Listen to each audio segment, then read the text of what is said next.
Bella Pages presents The Star Child by Oscar Wilde. Once upon a time, two poor woodcutters were making their way home through a great pine forest. It was winter, and a night of bitter cold. The snow lay thick upon the ground, and upon the branches of the trees. The frost kept snapping the little twigs on either side of them as they passed, and when they came to the mountain torrent, she was hanging motionless in air, for the Ice King had kissed her. So cold was it that even the animals and the birds did not know what to make of it. "Ahi," snarled the wolf, as he limped through the brushwood with his tail between his legs. "This is perfectly monstrous weather. Why doesn't the government look to it?" "Wheat, wheat, wheat," twittered the green linnets. "The old earth is dead, and they have laid her out in her white shroud.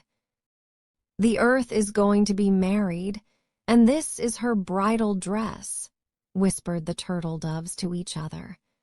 Their little pink feet were quite frostbitten, but they felt that it was their duty to take a romantic view of the situation. "Nonsense," growled the wolf. "I tell you that it is all the fault of the government, and if you don't believe me, I shall eat you." The wolf had a thoroughly practical mind, and was never at a loss for a good argument. "Well, for my part," said the woodpecker, who was a born philosopher, "I don't care an atomic theory for explanations. If a thing is so, it is so, and at present it is terribly cold." Terribly cold it certainly was. The little squirrels, who lived inside the tall fir tree, kept rubbing each other's noses to keep themselves warm, and the rabbits curled themselves up in their holes and did not venture even to look out of doors. The only people who seemed to enjoy it were the great horned owls. Their feathers were quite stiff with rime, but they did not mind, and they rolled their large yellow eyes and called out to each other across the forest, "Too-wit, too-woo, too-wit, too-woo." What delightful weather we are having. On and on went the two woodcutters, blowing lustily upon their fingers, and stamping with their huge iron-shod boots upon the caked snow. Once they sank into a deep drift, and came out as white as millers are, when the stones are grinding, and once they slipped on the hard, smooth ice where the marsh water was frozen, and their faggots fell out of their bundles, and they had to pick them up and bind them together again.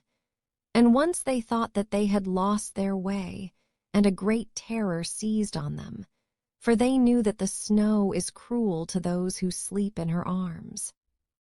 But they put their trust in the good Saint Martin, who watches over all travelers, and retraced their steps, and went warily, and at last they reached the outskirts of the forest, and saw, far down in the alley beneath them, the lights of the village in which they dwelt. So overjoyed were they at their deliverance that they laughed aloud, and the earth seemed to them like a flower of silver, and the moon like a flower of gold. Yet after that they had laughed they became sad, for they remembered their poverty, and one of them said to the other, "Why did we make merry, seeing that life is for the rich, and not for such as we are? Better that we had died of cold in the forest, or that some wild beast had fallen upon us and slain us." "Truly," answered his companion, "much is given to some, and little is given to others. Injustice has parceled out the world, nor is there equal division of aught save of sorrow." But as they were bewailing their misery to each other, this strange thing happened. There fell from heaven a very bright and beautiful star. It slipped down the side of the sky, passing by the other stars in its course, and, as they watched it wondering, it seemed to them to sink behind a clump of willow trees that stood hard by a little sheepfold no more than a stone's throw away. "Why, there is a crock of gold for whoever finds it," they cried, and they set to and ran, so eager were they for the gold. And one of them ran faster than his mate, and outstripped him, and forced his way through the willows, and came out on the other side, and lo, there was indeed a thing of gold lying on the white snow. So he hastened towards it, and stooping down placed his hands upon it, and it was a cloak of golden tissue, curiously wrought with stars, and wrapped in many folds. And he cried out to his comrade that he had found the treasure that had fallen from the sky. And when his comrade had come up, they sat them down in the snow, and loosened the folds of the cloak that they might divide the pieces of gold. But, alas, no gold was in it, nor silver, nor, indeed, treasure of any kind, but only a little child who was asleep. And one of them said to the other, "This is a bitter ending to our hope, nor have we any good fortune, for what doth a child profit to a man? Let us leave it here, and go our way, seeing that we are poor men, and have children of our own whose bread we may not give to another." But his companion answered him, "Nay, but it were an evil thing to leave the child to perish here in the snow. And though I am as poor as thou art, and have many mouths to feed, and but little in the pot, yet will I bring it home with me, and my wife shall have care of it." So very tenderly he took up the child, and wrapped the cloak around it to shield it from the harsh cold, and made his way down the hill to the village, his comrade marveling much at his foolishness and softness of heart. And when they came to the village, his comrade said to him, "Thou hast the child, therefore give me the cloak, for it is meet that we should share." But he answered him, "Nay, for the cloak is neither mine nor thine, but the child's only." And he bade him Godspeed, and went to his own house and knocked. And when his wife opened the door and saw that her husband had returned safe to her, she put her arms round his neck and kissed him, and took from his back the bundle of faggots, and brushed the snow off his boots, and bade him come in. But he said to her, "I have found something in the forest, and I have brought it to thee to have care of it." And he stirred not from the threshold. "What is it?" she cried. "Show it to me, for the house is bare, and we have need of many things." And he drew the cloak back and showed her the sleeping child. "Alack, goodman," she murmured, "have we not children of our own, that thou must needs bring a changeling to sit by the hearth? And who knows if it will not bring us bad fortune? And how shall we tend it?" And she was wroth against him. "Nay, but it is a star child," he answered, and he told her the strange manner of the finding of it. But she would not be appeased, but mocked at him, and spoke angrily, and cried, "Our children lack bread, and shall we feed the child of another? Who is there who careth for us, and who giveth us food? Nay, but God careth for the sparrows even, and feedeth them," he answered. "Do not the sparrows die of hunger in the winter?" she asked. "And is it not winter now?" And the man answered nothing, but stirred not from the threshold. And a bitter wind from the forest came in through the open door, and made her tremble, and she shivered, and said to him, "Wilt thou not close the door? There cometh a bitter wind into the house, and I am cold." "Into a house where a heart is hard cometh there not always a bitter wind?" he asked. And the woman answered him nothing, but crept closer to the fire. And after a time she turned round and looked at him, and her eyes were full of tears. And he came in swiftly, and placed the child in her arms, and she kissed it, and laid it in a little bed where the youngest of their own children was lying. And on the morrow the woodcutter took the curious cloak of gold and placed it in a great chest. And a chain of amber that was round the child's neck his wife took and set it in the chest also. So the Star-Child was brought up with the children of the woodcutter, and sat at the same board with them, and was their playmate. And every year he became more beautiful to look at, so that all those who dwelt in the village were filled with wonder. For, while they were swarthy and black-haired, he was white and delicate as sawn ivory, and his curls were like the rings of the daffodil. His lips, also, were like the petals of a red flower, and his eyes were like violets by a river of pure water, and his body like the narcissus of a field where the mower comes not. Yet did his beauty work him evil, for he grew proud and cruel and selfish. The children of the woodcutter and the other children of the village he despised, saying that they were of mean parentage, while he was noble, being sprung from a star, and he made himself master over them and called them his servants.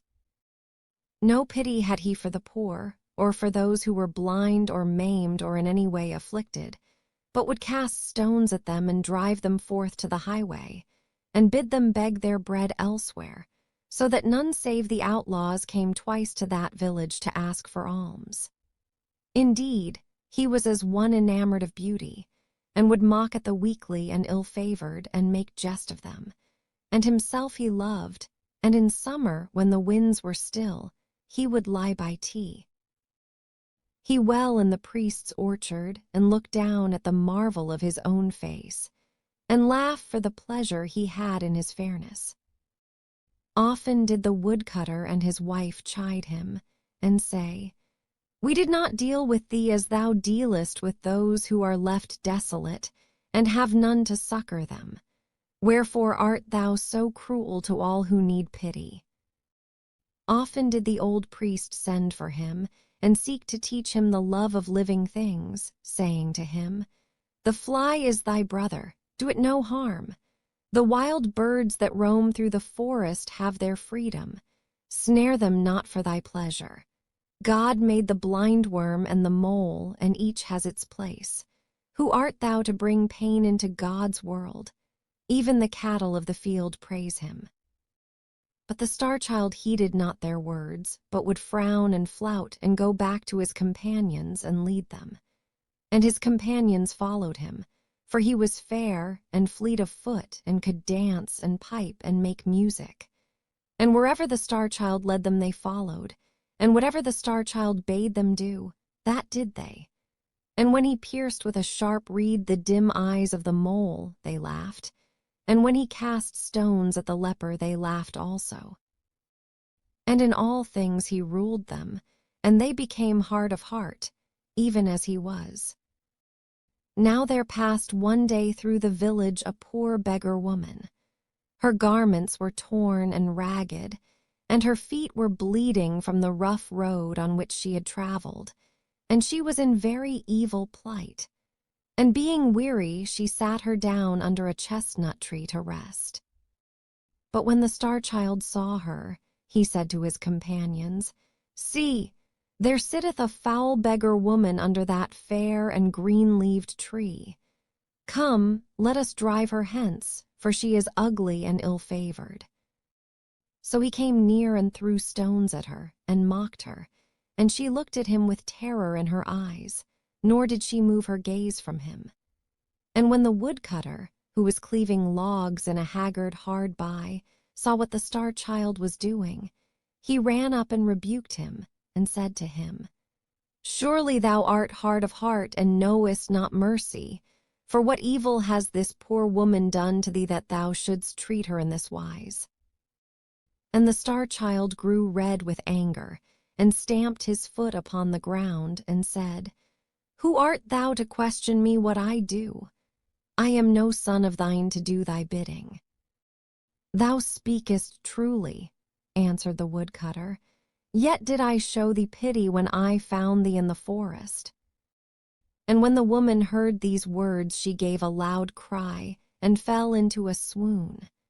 And the woodcutter carried her to his own house, and his wife had care of her. And when she rose up from the swoon into which she had fallen, they set meat and drink before her, and bade her have comfort. But she would neither eat nor drink, but said to the woodcutter, "Didst thou not say that the child was found in the forest? And was it not 10 years from this day?" And the woodcutter answered, "Yea, it was in the forest that I found him, and it is 10 years from this day." "And what signs didst thou find with him?" she cried. "Bare he not upon his neck a chain of amber? Was not round him a cloak of gold tissue broidered with stars?" "Truly," answered the woodcutter, "it was even as thou sayest." And he took the cloak and the amber chain from the chest where they lay, and showed them to her. And when she saw them, she wept for joy, and said, "He is my little son whom I lost in the forest. I pray thee send for him quickly, for in search of him have I wandered over the whole world."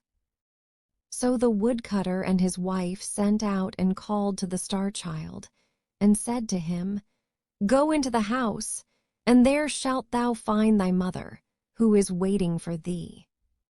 So he ran in, filled with wonder and great gladness. But when he saw her who was standing there, he laughed scornfully and said, "Why, where is my mother? For I see none here but this vile beggar woman." And the woman answered him, "I am thy mother." "Thou art mad to say so," cried the Star-Child angrily. "I am no son of thine, for thou art a beggar and ugly and in rags. Therefore get thee hence, and let me see thy foul face no more." "Nay, but thou art indeed my little son, whom I bare in the forest," she cried, and she fell on her knees and held out her arms to him. "The robbers stole thee from me and left thee to die," she murmured. "But I recognized thee when I saw thee, and the signs also have I recognized, the cloak of golden tissue and the amber chain. Therefore I pray thee come with me, for over the whole world have I wandered in search of thee. Come with me, my son, for I have need of thy love." But the Star-Child stirred not from his place, but shut the doors of his heart against her, nor was there any sound heard save the sound of the woman weeping for pain. And at last he spoke to her, and his voice was hard and bitter. "If in very truth thou art my mother," he said, "it had been better hadst thou stayed away, and not come here to bring me to shame, seeing that I thought I was the child of some star, and not a beggar's child, as thou tellest me that I am. Therefore get thee hence, and let me see thee no more." "Alas, my son," she cried, "wilt thou not kiss me before I go? For I have suffered much to find thee." "Nay," said the Star-Child, "but thou art too foul to look at, and rather would I kiss the adder or the toad than thee." So the woman rose up, and went away into the forest weeping bitterly. And when the Star-Child saw that she had gone, he was glad, and ran back to his playmates that he might play with them. But when they beheld him coming, they mocked him and said, "Why, thou art as foul as the toad and as loathsome as the adder. Get thee hence, for we will not suffer thee to play with us." And they drave him out of the garden. And the Star-Child frowned and said to himself, "What is this that they say to me? I will go to the well of water and look into it, and it shall tell me of my beauty." So he went to the well of water and looked into it, and lo, his face was as the face of a toad, and his body was scaled like an adder. And he flung himself down on the grass and wept, and said to himself, "Surely this has come upon me by reason of my sin. For I have denied my mother, and driven her away, and been proud and cruel to her. Wherefore I will go and seek her through the whole world, nor will I rest till I have found her." And there came to him the little daughter of the woodcutter, and she put her hand upon his shoulder and said, "What doth it matter if thou hast lost thy comeliness? Stay with us, and I will not mock at thee." And he said to her, Nay, but I have been cruel to my mother, and as a punishment has this evil been sent to me. Wherefore I must go hence, and wander through the world till I find her, and she give me her forgiveness." So he ran away into the forest and called out to his mother to come to him, but there was no answer. All day long he called to her, and when the sun set he lay down to sleep on a bed of leaves, and the birds and the animals fled from him, for they remembered his cruelty, and he was alone save for the toad that watched him, and the slow adder that crawled past. And in the morning he rose up, and plucked some bitter berries from the trees and ate them, and took his way through the great wood, weeping sorely. And of everything that he met he made inquiry if perchance they had seen his mother. He said to the mole, "Thou canst go beneath the earth. Tell me, is my mother there?" And the mole answered, "Thou hast blinded mine eyes. How should I know?" He said to the linnet, "Thou canst fly over the tops of the tall trees, and canst see the whole world. Tell me, canst thou see my mother?" And the linnet answered, "Thou hast clipped my wings for thy pleasure. How should I fly?" And to the little squirrel who lived in the fir tree, and was lonely, he said, "Where is my mother?" And the squirrel answered, "Thou hast slain mine. Dost thou seek to slay thine also?" And the star-child wept and bowed his head, and prayed forgiveness of God's things, and went on through the forest, seeking for the beggar woman. And on the third day he came to the other side of the forest and went down into the plain. And when he passed through the villages, the children mocked him, and threw stones at him, and the carlots would not suffer him even to sleep in the byres, lest he might bring mildew on the stored corn. So foul was he to look at, and their hired men drave him away, and there was none who had pity on him. Nor could he hear anywhere of the beggar woman who was his mother, though for the space of 3 years he wandered over the world, and often seemed to see her on the road in front of him, and would call to her, and run after her till the sharp flints made his feet to bleed. But overtake her he could not, and those who dwelt by the way did ever deny that they had seen her, or any like to her, and they made sport of his sorrow. For the space of 3 years he wandered over the world, and in the world there was neither love nor loving kindness nor charity for him, but it was even such a world as he had made for himself in the days of his great pride. And one evening he came to the gate of a strong-walled city that stood by a river, and, weary and footsore though he was, he made to enter in.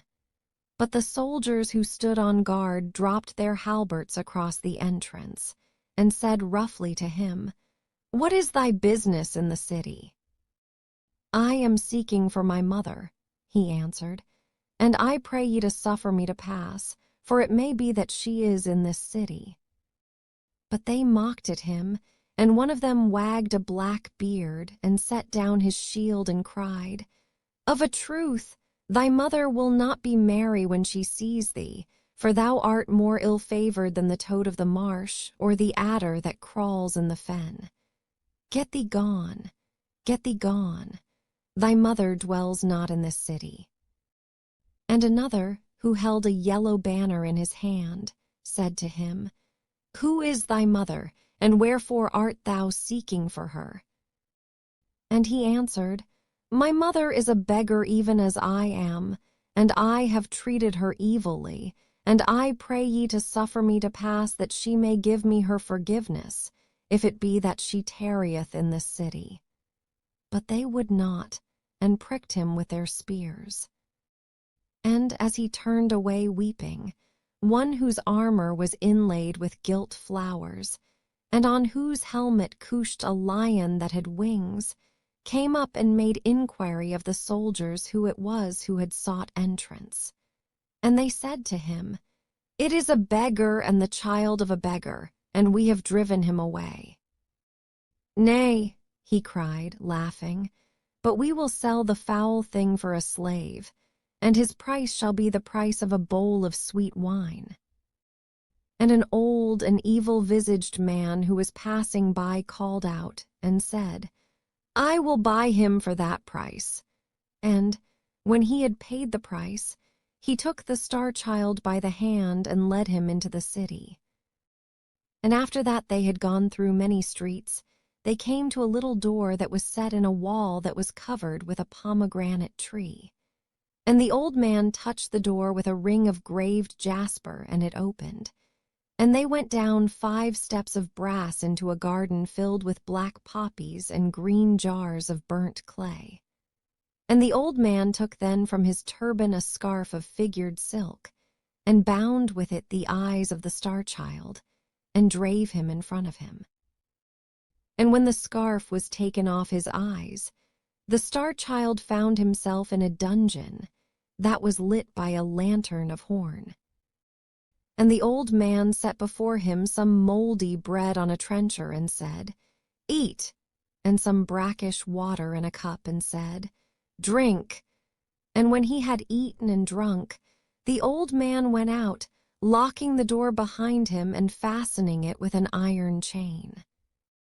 And on the morrow the old man, who was indeed the subtlest of the magicians of Libya and had learned his art from one who dwelt in the tombs of the Nile, came into him and frowned at him, and said, "In a wood that is nigh to the gate of this city of Jowers there are 3 pieces of gold.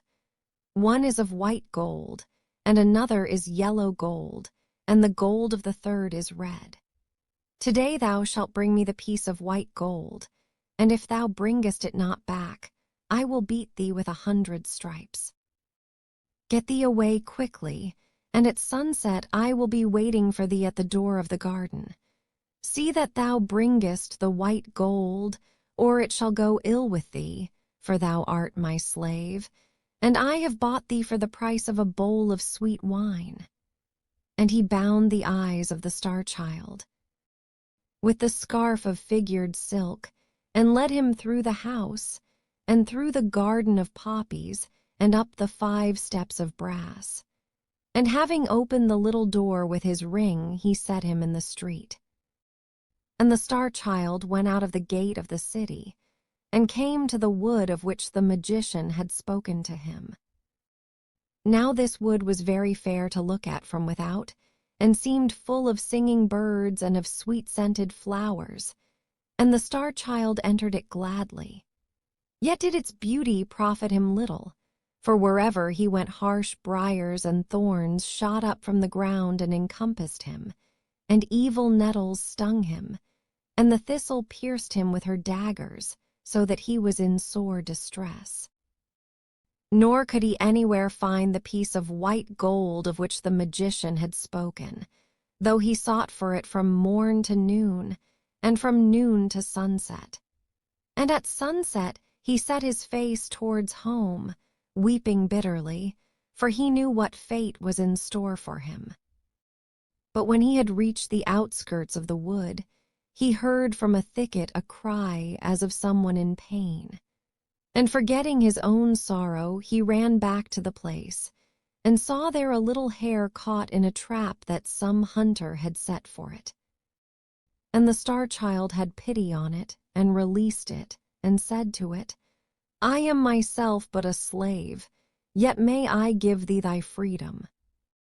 And the hare answered him, and said, "Surely thou hast given me freedom, and what shall I give thee in return?" And the star-child said to it, "I am seeking for a piece of white gold, nor can I anywhere find it, and if I bring it not to my master, he will beat me." "Come thou with me," said the hare, "and I will lead thee to it, for I know where it is hidden and for what purpose." So the star-child went with the hare, and lo, in the cleft of a great oak tree he saw the piece of white gold that he was seeking. And he was filled with joy, and seized it, and said to the hare, The service that I did to thee thou hast rendered back again many times over, and the kindness that I showed thee thou hast repaid 100-fold. Nay, answered the hare, but as thou dealt with me, so I did deal with thee. And it ran away swiftly, and the Star-Child went towards the city. Now at the gate of the city there was seated one who was a leper. Over his face hung a cowl of gray linen, and through the eyelets his eyes gleamed like red coals. And when he saw the Star-Child coming, he struck upon a wooden bowl and clattered his bell and called out to him and said, "Give me a piece of money, or I must die of hunger. For they have thrust me out of the city, and there is no one who has pity on me." "Alas," cried the Star-Child, "I have but one piece of money in my wallet, and if I bring it not to my master, he will beat me, for I am his slave." But the leper entreated him and prayed of him, till the Star-Child had pity and gave him the piece of white gold. And when he came to the magician's house, the magician opened to him and brought him in and said to him, "Hast thou the piece of white gold?" And the Star-Child answered, "I have it not." So the magician fell upon him and beat him and set before him an empty trencher and cried, "Eat," and an empty cup, and said, "Drink," and flung him again into the dungeon.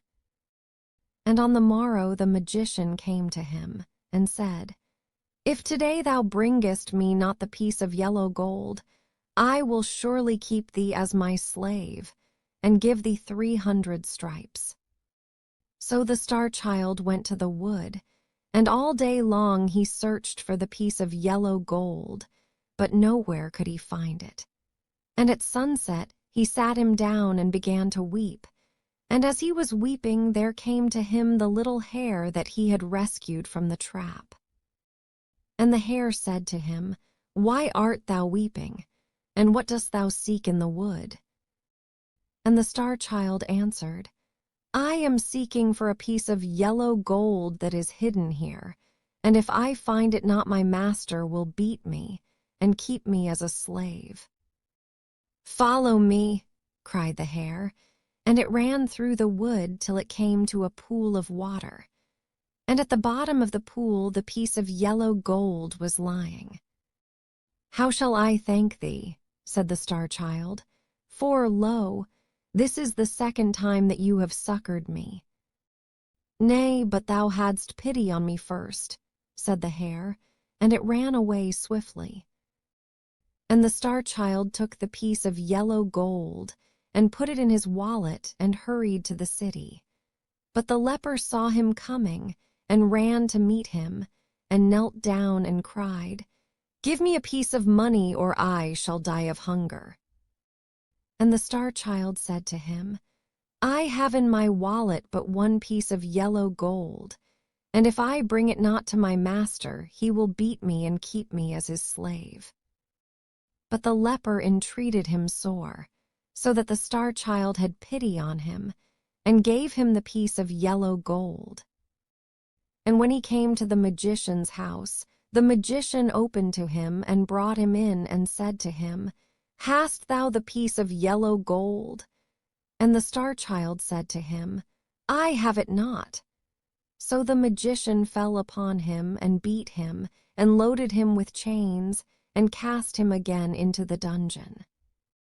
And on the morrow the magician came to him and said, "If today thou bringest me the piece of red gold, I will set thee free. But if thou bringest it not, I will surely slay thee." So the Star-Child went to the wood, and all day long he searched for the piece of red gold, but nowhere could he find it. And at evening he sat him down and wept, and as he was weeping there came to him the little hare.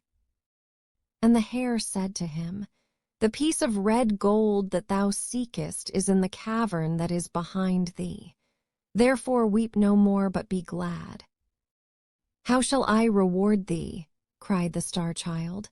"For lo, this is the third time thou hast succored me." "Nay, but thou hadst pity on me first," said the hare, and it ran away swiftly. And the Star-Child entered the cavern, and in its farthest corner he found the piece of red gold. So he put it in his wallet and hurried to the city.